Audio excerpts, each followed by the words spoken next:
You ever feel that strange emptiness, when nothing's wrong but nothing feels right either? You've got a job, maybe friends, maybe comfort, but still something's missing.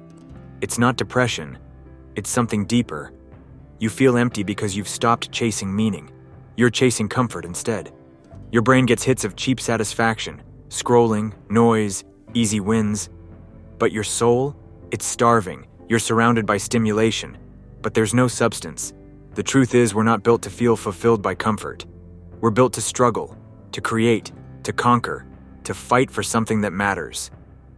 When life gets too easy, the fire inside starts dying. You stop feeling proud. You stop feeling alive. You want to feel full again. Stop numbing yourself. Do hard things. Wake up early. Move. Create. Help someone. Find a reason that's bigger than your mood. Because the day you stop chasing comfort is the day that emptiness fades. You were never meant to live soft. You were meant to live real.